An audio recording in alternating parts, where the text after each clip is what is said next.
Welcome back. We are engaged in a very exciting conversation with Kevin Freeman because one of the things that the Committee on the Present Danger of China's Mad as Hell campaign, which is aimed at educating Americans like you, in all likelihood, about what's being done with your money, probably without your knowledge, to put it into Chinese companies that wish you harm, wish our country terrible harm as well. Kevin Freeman has been mightily working for, I think it's probably about 10 years now, to do something about the dilemma that many of us have, which is, well, if we don't want our money in China, how can we even figure out if it's there, let alone extricate it from there? And Kevin, I want you to talk about a big development in this battle space that has just recently been announced at Liberty University by um, the folks there who are going to be helping you with the National Security Investment Consultants Institute. What is that, and what difference do you think it might be able to make? Well, Frank, to your point, every day we get comments from viewers of Economic War Room, friends, people that attend places where I'm speaking and so forth saying, I am mad as hell. I want my money out of China. I don't want to invest and support the Chinese Communist Party any longer. Then that begs the question, how do I do it? And that is above most people's knowledge and abilities and capabilities. We've handed most of our investments over to professionals, and they put it in index funds and mutual funds and so forth. And there's been no place or no simple way to determine what you're funding with that. You just look at the bottom line return. Is it good? Is it bad? But we're finding that a lot of that money, BlackRock, Vanguard, State Street, has gone into either progressive woke things or it's gone into China. So we started the National Security Investment Consultant Institute. Those are individuals who are willing and dedicated to helping their clients invest in ways that support their clients' values. And we're doing training, and we just got word today from Liberty University that our certificate course at Liberty will be available. We're setting the dates now. It got approved. We're going to be up and operating, and we will be training financial advisors. We've done it in person in the past. Now we're going to have it online, and we'll hopefully be training 10,000 advisors over the next 5 years. Fantastic. And Kevin, it's my understanding that Liberty University, in addition to being a very distinguished academic institution, is one of the most important online resources. Is this program going to be available online or in any other virtual way as well as in classroom? Yeah, no, it's absolutely going to be an online course with Liberty. It's a certificate course. It's not for college credit, but it is online, and they are, if not the largest, one of the top two or three largest online universities in the world. Their academic reputation is incredible, and their online capabilities are beyond most universities. So we're really pleased that they accepted our certificate course and are making it available.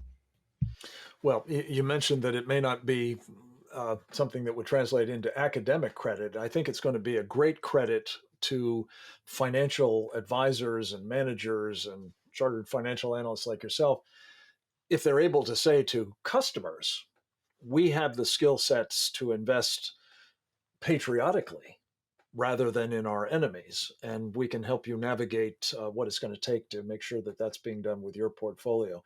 I can't tell you how excited I am about this, Kevin, and see it as I say, an integral part of our campaign to basically help people free themselves from the current, well, grooming to which they've been subjected by Larry Fink and Steve Schwartzman, Ray Dalio, and others, as you've mentioned. Let me ask you finally, if I can, Kevin, about one other piece of this that you also have some really brilliant insights into and some creative ideas about, well, doing something very constructive. And that is, we're seeing a growing likelihood that the Chinese have yet another vehicle for entrapping us, possibly devastating the dollar as the reserve currency in the process with something that's come to be called the e-yuan, the digital currency of the Central Bank of China. How big a problem is that as you see it? And talk a little bit quickly, if you would, about what you think we ought to be doing instead. Well, the whole concept of central bank digital currency sounds exciting, but what unfortunately is a means to control people. And the worst government on the planet for controlling people is the Chinese Communist Party.